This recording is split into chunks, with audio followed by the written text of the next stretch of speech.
Assalamualaikum warahmatullahi wabarakatuh. Perkenalkan, nama saya Rukia Yusuf dengan NIM 9214200064.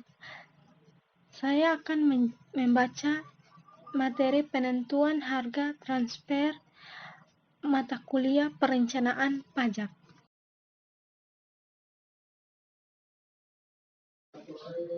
Baik, di sini saya akan membacakan pendahuluan. Globalisasi ekonomi telah membawa dampak semakin meningkatnya transaksi internasional. Salah satu masalah perpajakan yang timbul dan transaksi ini adalah masalah penentuan harga transfer atau transfer pricing. Jadi, hal ini, harga transfer itu adalah di mana perusahaan multinasional akan mengalokasikan penghasilan dari suatu perusahaan ke perusahaan yang lain pada negara yang berbeda dalam perusahaan multinasional tersebut dengan tujuan menurunkan laba kena pajak di negara lain yang mempunyai tarif pajaknya dalam mengalihkan labanya di negara lain yang tarif pajaknya rendah atau bahkan nol. Terutama apabila antara negara-negara tersebut tidak mempunyai aturan atau anti penghindaran pajak atau anti tax avoidance. Perusahaan-perusahaan multinasional dapat dengan mudah menentukan harga barang atau jasa atau harga tak berwujud untuk tujuan penghindaran pajak. Jadi, intinya perusahaan multinasional itu melakukan harga transfer untuk penghindaran pajak. Dampak harga transfer adalah harga yang terlalu tinggi atau overprinching, atau sebaliknya harga yang terlalu rendah atau underprince. Hal ini sering terjadi dalam kasus perdagangan internasional. Jadi selain motivasi bisnis, harga transfer multinasional juga dimaksudkan untuk mengendalikan mekanisme arus sumber daya antar anggota grup dan maksimalisasi laba setelah pajak atau profit dari perusahaan itu sendiri.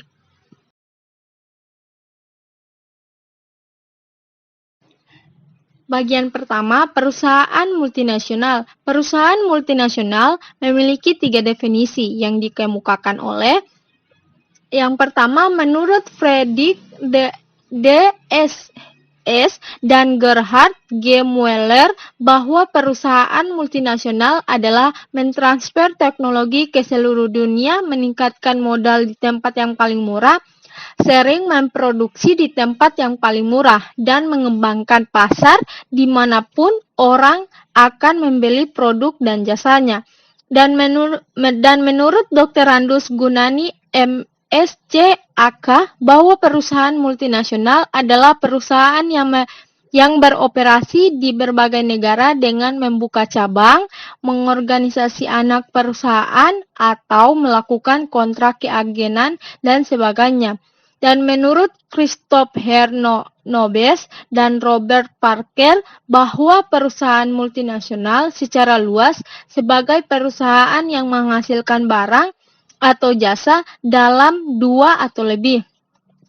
Dan kesimpulannya, perusahaan multinasional adalah perusahaan yang beroperasional melewati lintas batas antar negara yang terikat hubungan istimewa, baik karena pernyataan modal saham, pengendalian manajemen, atau menggunakan teknologi, dapat berupa anak perusahaan, cabang perusahaan agen, dan sebagainya, dengan berbagai tujuan antara lain untuk memaksimalkan laba setelah pajak atau meminimalkan pajak.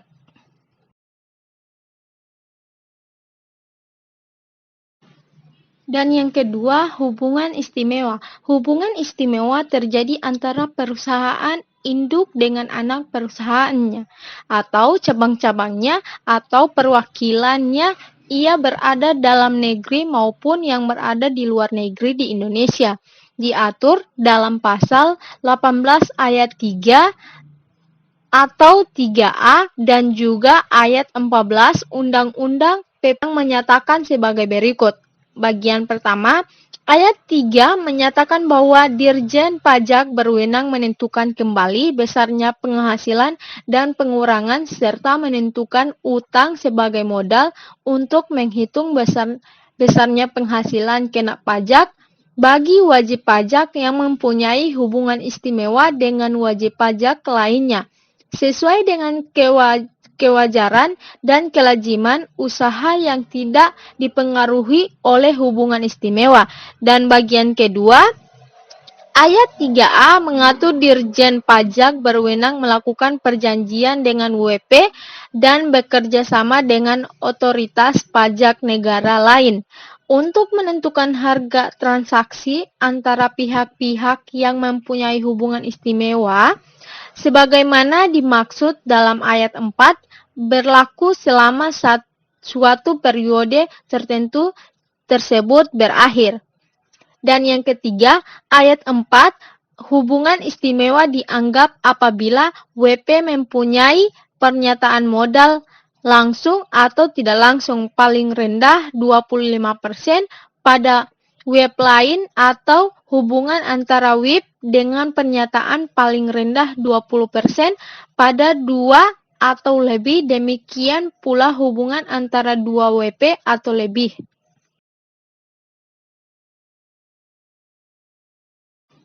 Lanjutan dari slide keempat, yaitu ilustrasi kepemilikan saham hubungan istimewa. Dimisalkan apabila PT Ayah mempunyai 50% saham PT Bebek, maka kepemilikan saham oleh PT Ayam ini merupakan pernyataan langsung. Selanjutnya, apabila PT Bebek mempunyai 50% sampai cicak, maka pada Ayam bagi pemenang saham. PT Bebek secara tidak langsung mempunyai pernyataan pada PT tidak sebesar 25%. Hal demikian antara PT Ayam dan Bebek dan PT Cicak dianggap terhadap hubungan istimewa. Dan selanjutnya, apabila kita Ayam ini juga mempunyai 25% saham PT Dinosaurus, maka antara Kecicak dan PT Dinosaurus dianggap terhadap hubungan istimewa. Hubungan ini dapat terjadi baik untuk orang pribadi maupun badan kemudian karena adanya pernyataan modal. Dan yang kedua, wajib pajak menguasai WP lainnya atau dua atau lebih WP berada di bawah penguasaan yang sama baik langsung maupun tidak langsung. Dan yang ketiga, terhadap hubungan keluarga baik, saudara maupun semenda dalam garis keturunan lurus dan atau ke samping. Perbedaan antara hubungan saudara dan hubungan semenda. Kalau hubungan saudara itu adalah wajib pajak itu sendiri terhadap ayah dan ibu kandung, saudara kandung, wajib pajak dan anak kandung wajib pajak itu adalah hubungan saudara. Sedangkan kalau hubungan semenda itu adalah hubungan wajib pajak dengan istri wajib pajak, kemudian dengan mertua wajib pajak, saudara ipar wajib pajak, dan anak tiri wajib pajak.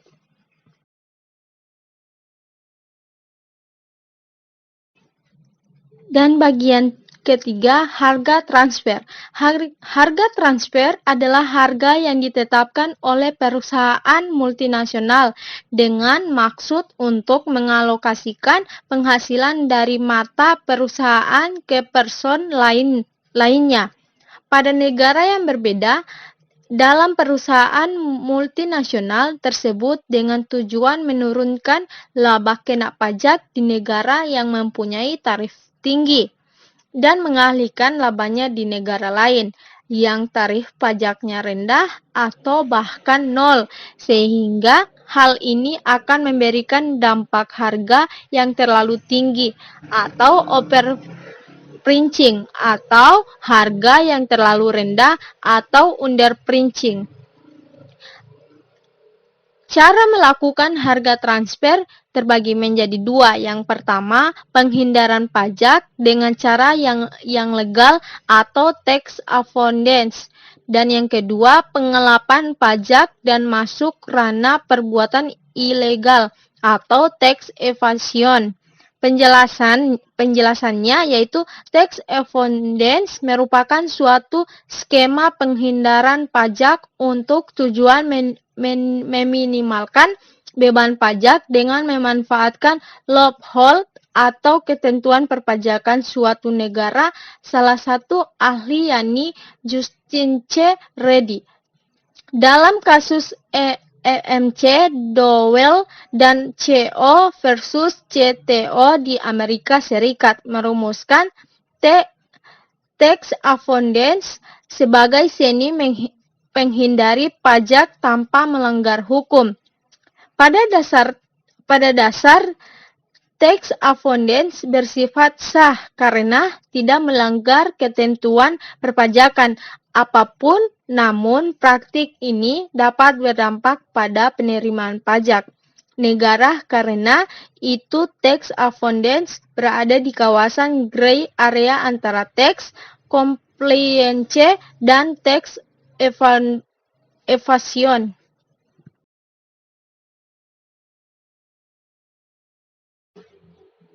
Tax avoidance menurut James Chrysler itu terbagi dua, yaitu penghindaran pajak yang diperoleh atau aset tablet.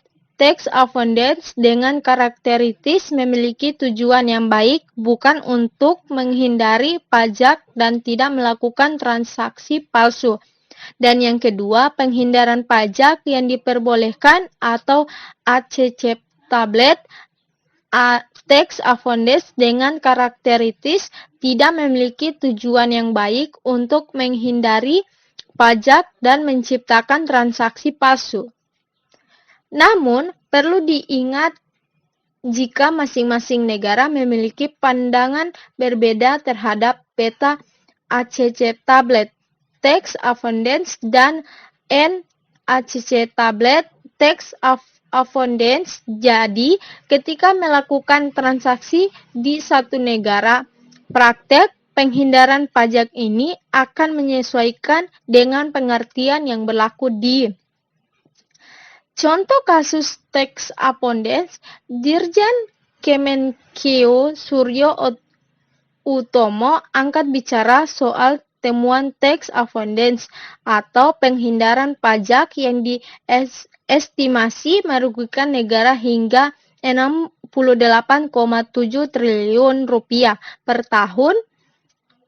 Temuan tersebut diumumkan oleh Tax Justice Network melakukan Indonesia diperkirakan rugi hingga 4,886 miliar per tahun akibat penghindaran pajak. Angka tersebut setara dengan 68,7 triliun rupiah bila menggunakan kurs rupiah pada penutupan di pasar spot Senin 22/11 sebesar 14,149 dolar Amerika Serikat.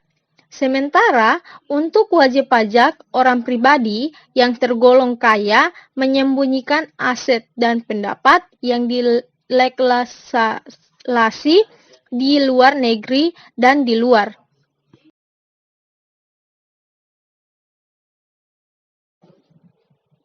Sebagaimana yang dikutip dalam Tax of Justice 2020 menyalahguna pajak perusahaan di mana negara-negara berpenghasilan rendah kehilangan setara dengan 5,5% dari pendapatan pajak yang dikumpulkan dari negara-negara berpenghasilan tinggi kehilangan 1,3%. Sebagai info Tax Justice Network menyebutkan dalam praktiknya perusahaan multinasional mengalihkan labanya ke negara yang dianggap sebagai surga pajak. Tujuan untuk tidak melapor beberapa banyak keuntungan yang sebenarnya dihasilkan di negara tempat berbisnis. Korporasi akhirnya membayar pajak lebih sedikit dari yang seharusnya. Itulah beberapa contoh kasus tax avoidance atau penghindaran pajak yang pernah terjadi.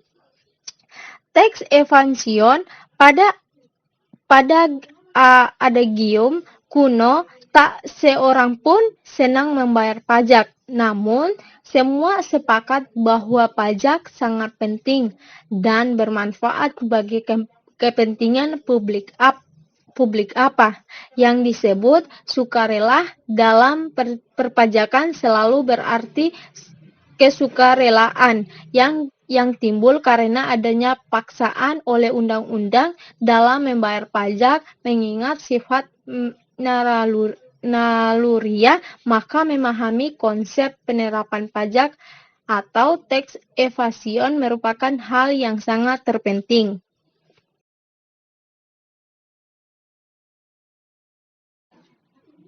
Tax evasion sendiri merupakan tindakan yang dilakukan wajib pajak untuk mengurangi jumlah pajak terutang atau sama sekali tidak membayar pajak melalui cara-cara ilegal. Perbedaan tax avoidance dan tax evasion yang membedakan adalah mengenai legalitasnya, yaitu tax avoidance bersifat legal, sedangkan tax evasion bersifat ilegal. Dalam praktik pengelompokan antara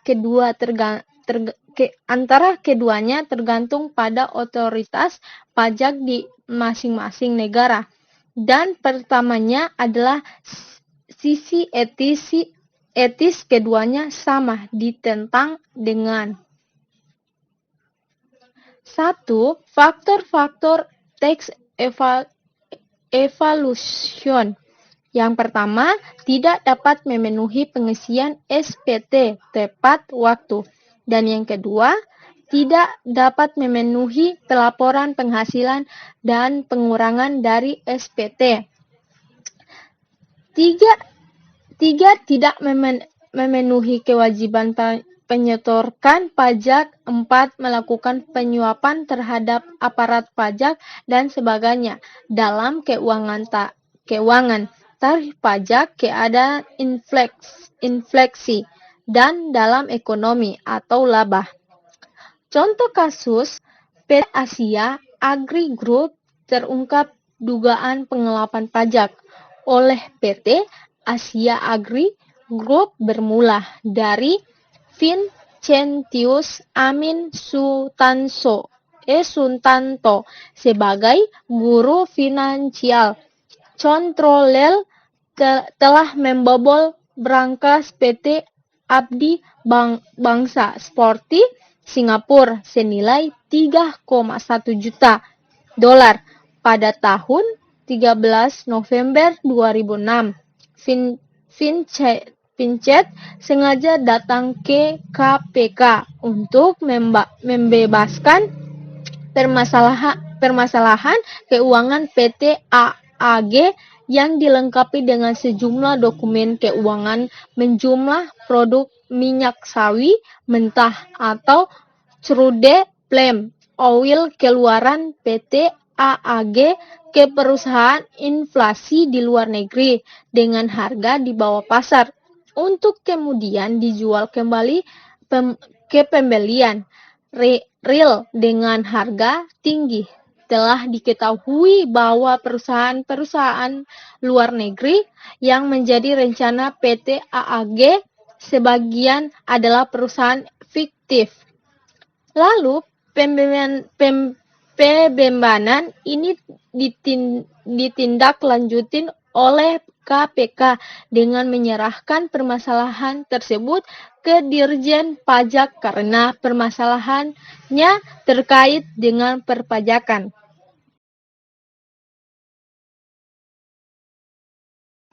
Bagian pertama, penggelapan pajak penghasilan atau PPH dan pajak pertambahan nilai atau PPN. Dan yang kedua, Pajak Pajak 2002 sampai 2005 terdapat 12,62 triliun rupiah. Penyimpangan pernyataan transaksi yang mengelembukan biaya perusahaan hingga 1,5 triliun rupiah. 2. Mendongkrak kerugian transaksi ekspor 2,232 miliar rupiah.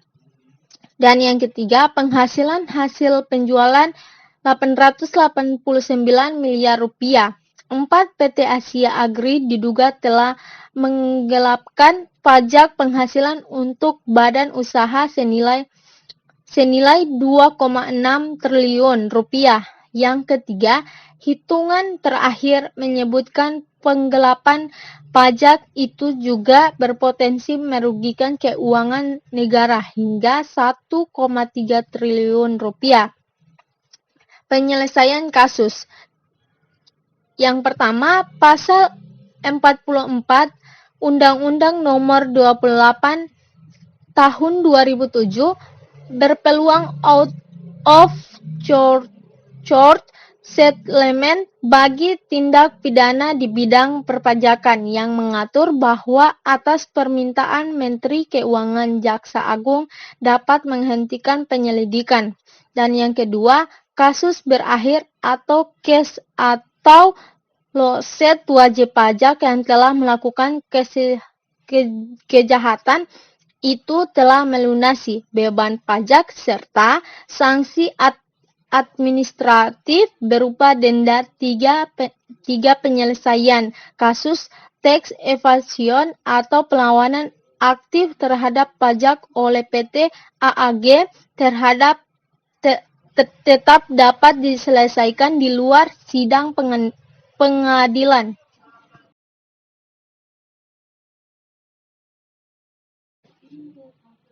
Tujuan harga transfer ada beberapa.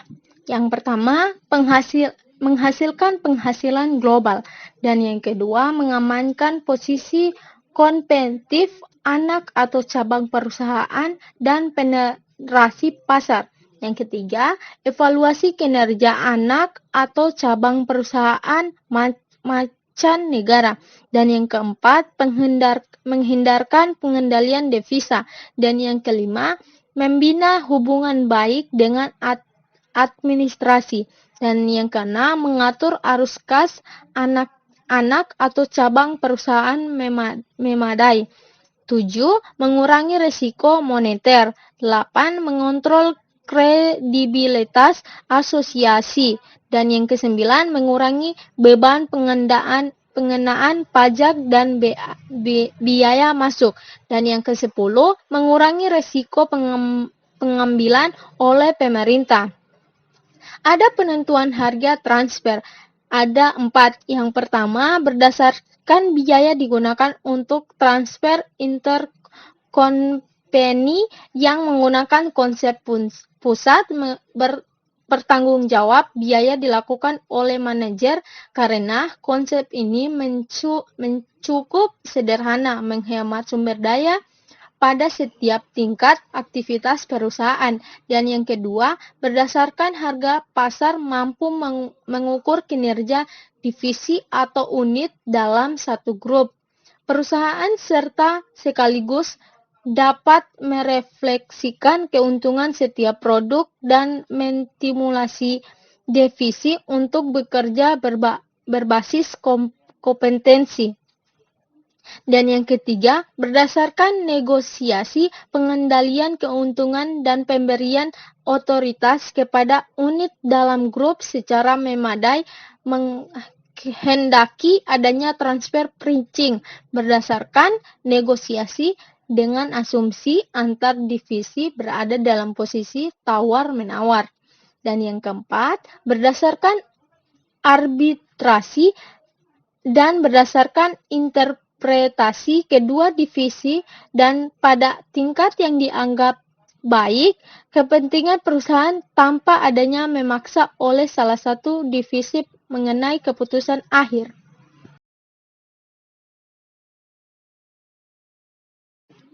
Kelompok transaksi harga transfer Yang pertama, intercompany transfer printing merupakan transfer printing antara dua perusahaan yang mempunyai hubungan istimewa.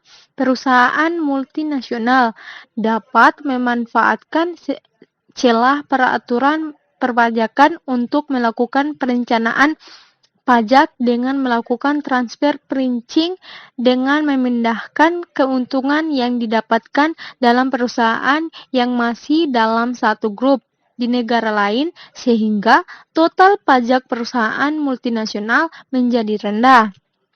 Dan yang kedua, intra-company transfer printing adalah transfer printing antar divisi dalam suatu perusahaan. Selain itu, menunjukkan bahwa sebanyak 30% transaksi internasional berasal dari perdagangan intergrup dalam lingkungan perusahaan multinasional akan timbul transaksi hubungan istimewa di mana terjadi transaksi antar sesama anggota atau perusahaan dalam satu grup. Hal tersebut dapat menimbulkan adanya perilaku praktik transfer printing untuk penghindaran pajak.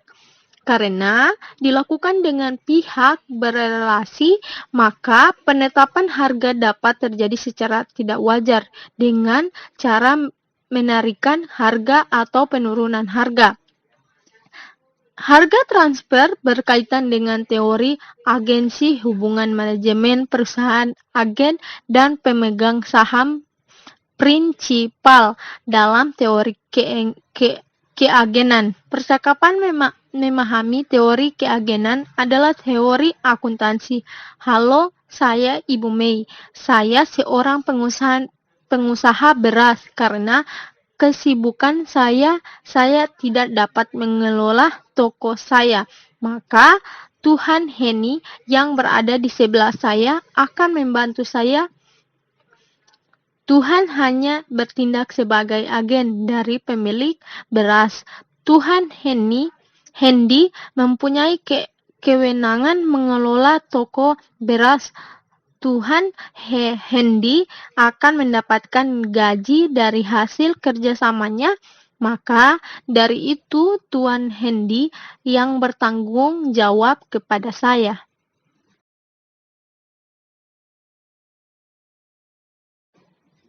Ilustrasi sebelumnya merupakan contoh teori keagenan dalam kehidupan sehari-hari. Begitu juga di dalam perusahaan memegang saham atau pemilik perusahaan tidak mempunyai waktu untuk mengurusi perusahaan pemegang saham itu memperkerjakan atau menugasi agen atau yang disebut manajer dalam menjaga perusahaan. Agen atau manajer sebagai orang yang ditugasi pemilik mempunyai wewenang pengelolaan perusahaan. Manajer atau agen mendapatkan imbalan berupa gaji bonus, dan lain-lain sebagainya. Manajer atau agen harus bertanggung jawab kepada pemegang saham atau prinsipal. Teori agensi, satu hubungan manajemen perusahaan, agen, dan pemegang saham. Prinsipal adalah teori agenan, yakni adanya kontrak antara pemilik sumber daya yang dipegang saham dan manajemen merupakan menggunakan serta mengendalikan sumber daya. Dua teori agensi menjelaskan bahwa kesenjangan informasi antara pihak pemegang saham dan manajemen merupakan awal dari munculnya konflik. Agen manajemen berupaya untuk menyembunyikan segala informasi yang dapat merugikan kepentingan pemegang saham, dan kondisi ini memberikan dampak berkurangnya harapan memegang saham untuk memperoleh keuntungan dan operasional perusahaan akibat perilaku oportunistik tersebut. Oleh karena itu, untuk memberikan kesejahteraan kepada pemegang saham, manajer akan melakukan sebuah perencanaan untuk memberikan kemakmuran. Non-manajemen akan memanfaatkan celah peraturan perpajakan antar negara yang berbeda untuk melakukan transfer printing, di mana perusahaan multinasional sebagai bentuk perusahaan dengan struktur kepemilikan asing yang besar berupaya untuk melakukan transaksi dengan induk atau cabang yang masih dalam satu grup perusahaan dengan melakukan praktik transfer printing. Hal ini didasarkan bahwa pajak merupakan sebuah beban yang tidak memberikan manfaat langsung bagi perusahaan.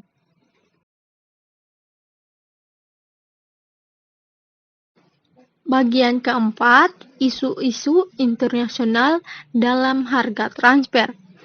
Penelitian akhir-akhir ini menemukan bahwa lebih dari 80% perusahaan-perusahaan multinasional kompani melihat harga transfer sebagai suatu isu pajak internasional yang utama, dan lebih dari setengah perusahaan ini mengatakan bahwa itu yang paling penting. Jadi sebagian besar negara sekarang menerima perjanjian modal atau Organisasi for Economic Cooperation dan Development yang menyatakan bahwa harga transfer sebaiknya disesuaikan dengan menggunakan standar arm's length. Yang pertama, Comparable Uncontrolled Printing Method mengevaluasi kewajaran transfer printing dengan mengacu pada tingkat harga yang terjadi antar unit yang independen atau antara perusahaan multinasional dengan unit yang independen. Dan yang kedua, resale printing method diterapkan untuk produk yang ditransfer ke anggota grup lainnya untuk dijual kembali. Kewajarnya growth dengan harga penjualan kepada pihak independen dengan satu mazhab yang wajar sebanyak profit dan biaya si penjual kendala pada saat max up. Dan yang ketiga, close plus printing method dikatakan wajar jika mendapatkan masa aktif yang wajar pada harga pokok produk. Pihak mentransfer pendapatan ini biasanya dipakai dalam hal penyerahan barang setengah jadi atau salah satu anggota grup kontraktor dari yang lainnya. Dan yang keempat, order method. Dalam keadaan tertentu, kombinasi ketiga metode di atas perlu diterapkan, atau mungkin metode lain, misalnya alokasi laba yang diperoleh grup perusahaan dalam transaksi tertentu, kalkulasi tingkat keuntungan yang pantas pada investasi wajib pajak. Dan yang kelima, global method menjumlahkan semua laba dari setiap anggota grup, kemudian mengalokasikan berdasarkan faktur penjualan, upah tenaga, dan modal kerja. Dan yang keenam, safe hands fence.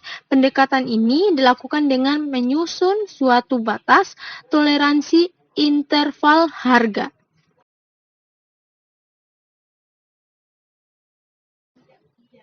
Contoh skema transfer printing. Jadi di sini ada perut PT A yang menjadi perusahaan ibu yang berkedudukan di negara Jerman. Kemudian ada di PT ABC dan PT XYZ yang menjadi anak perusahaan dari PT ABC berada di Indonesia dan PT XYZ berada di Belanda. Di sini juga ada yang dinamakan dengan penjual akhir penjualan kirimi, tidak ada hubungan istimewa dengan peta maupun PT XYZ dan PT ABC. Jadi, yang hanya memiliki hubungan istimewa itu adalah PT yang berkedudukan di Jerman sebagai perusahaan induk. Kemudian PT ABC yang merugikan Indonesia sebagai pusat anak dan PT XYZ yang berkedudukan di Belanda sebagai perusahaan anak dari PT A. Jadi mereka bertiga memiliki hubungan istimewa dan melakukan yang namanya transfer printing. Bagaimana skema atau proses transfer printing? Silahkan disimak baik-baik.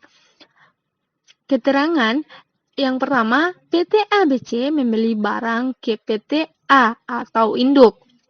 Dan yang kedua, PT A menjual barang ke PT ABC atau anak seharga $20 dengan harga $10. Jadi ada up sebesar $10. Dan yang ketiga, PT A menjual ke PT ABC melalui PT XYZ. Dan yang keempat, PT XYZ menjual ke PT ABC. Jadi, ini yang dinamakan abundance. Dan yang kelima, sebelum dijual ke penjual akhir, barang dijual ke PT XYZ yang pajak rendah dengan harga $15. Dan yang keenam, PT XYZ menjual ke penjual akhirnya hanya dengan mengeluarkan invoice dengan harga $20. Dan yang ketujuh, pengiriman barang ke penjual akhir hal yang dinamakan markdown.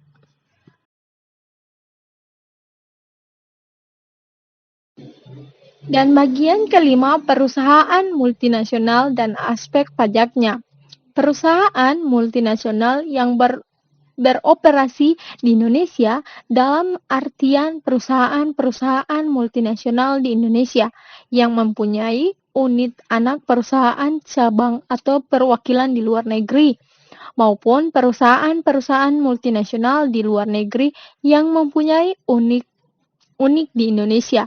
Pada umumnya akan melalui perusahaan dengan instrumen harga transfer mencapai salah satu ketujuannya, memaksimalkan keuntungan dengan berupaya meminimalkan beban pajak, terutama pajak penghasilan badan. Nah, untuk yang dilakukan dengan pergeseran harga dari negara yang dibangun, panjangnya jika negara yang beban pajaknya rendah atau mungil. Contoh kasus transfer printing. Perusahaan multinasional Starbucks Inggris yang mempergunakan beberapa taktik untuk memanipulasi laba dengan mentransfer keuntungan ke luar negeri. Teknik pertama adalah dengan melakukan offshore licensing. Starbucks Inggris mengklaim bahwa mereka tidak memiliki kekayaan intelektual atas lisensi laba dan desain track. Kekayaan intelektual tersebut dipegang oleh perusahaan asal Belanda yang bernama Starbucks Coffee EMEA BV. Oleh karena itu, setiap tahun selalu ingin membayar biaya lisensi yang cukup besar, padahal hal tersebut dilakukan untuk mentransfer keuntungan ke Belanda. Oleh karena perusahaan Belanda memasukkan dari Inggris, itu tergolong royalti dan dikenai pajak sangat kecil berdasarkan peraturan perpajakan Belanda.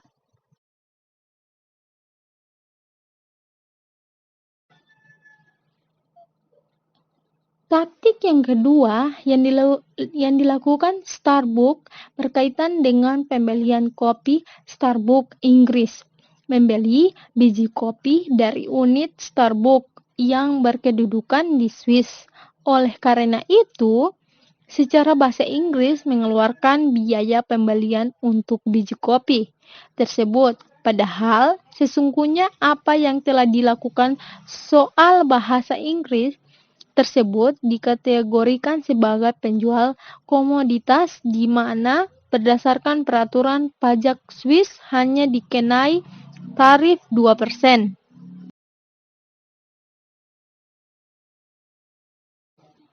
Bagian keempat, penangkal harga transfer. Ada 5 bagian. Yang pertama, prosedur penanggulangi manuver pajak melalui harga transfer.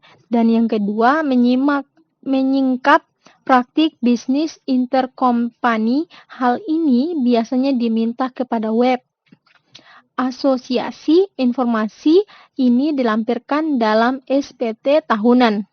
Dan yang ketiga, kerjasama internasional.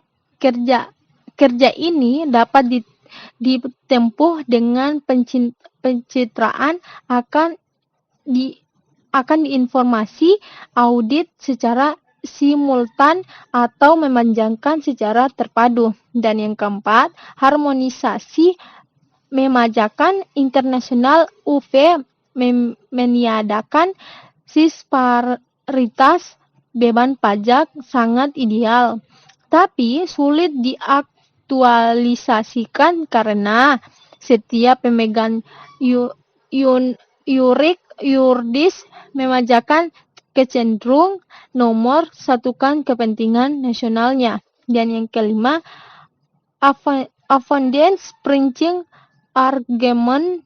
Prosedur ini memperbolehkan WP untuk membuat kesepakatan dengan otoritas pajak tentang aplikasi salah satu metode transfer printing.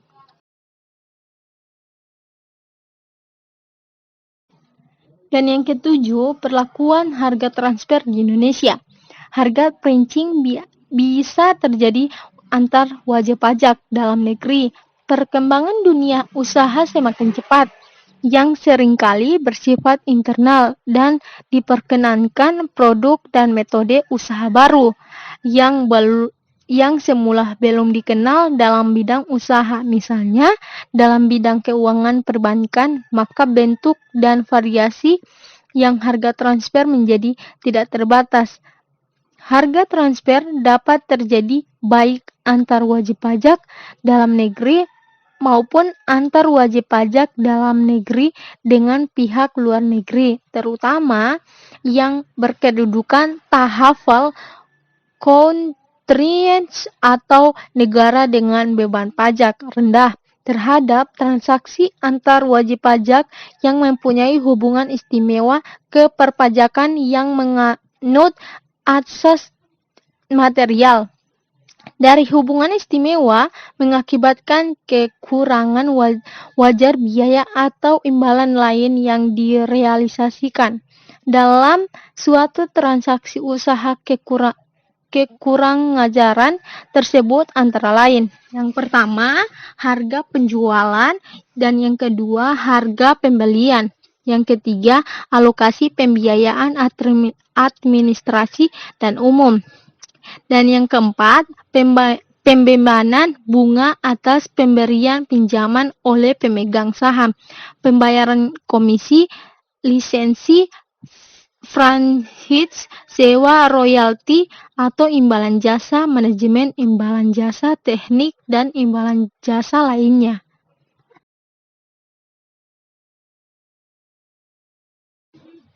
Dan yang ke-8, avoidance printing agreement atau APA.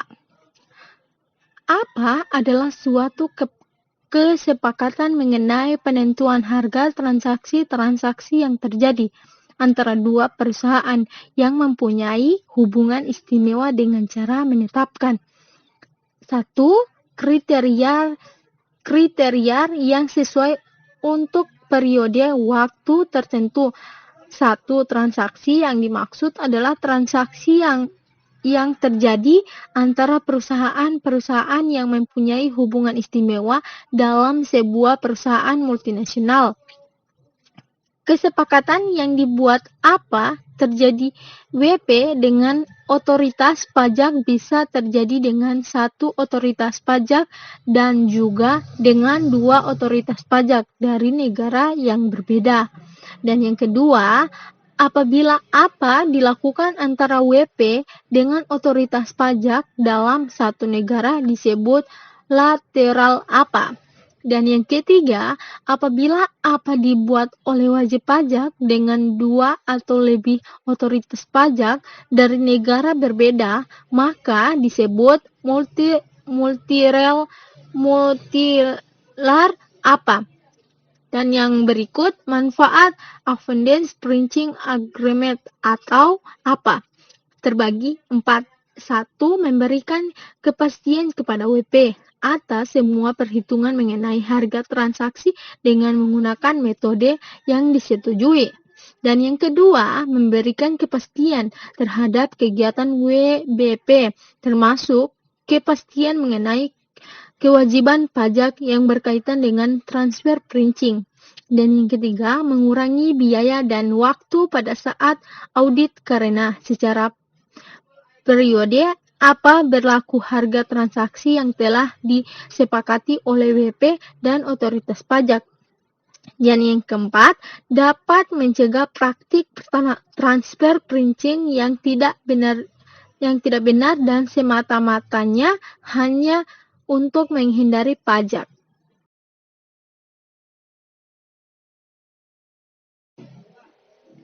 Masalah dalam sebuah penyelenggaraan Avoidance Printing Agreement atau apa ada terbagi. Pertama, potensi kerugian seperti pengorbanan waktu dan biaya yang dikeluarkan untuk menyelenggarakan apa. Dan yang kedua, potensi kerugian seperti WP harus mengungkapkan informasi yang mungkin merupakan rahasia perusahaan kepada otoritas pajak.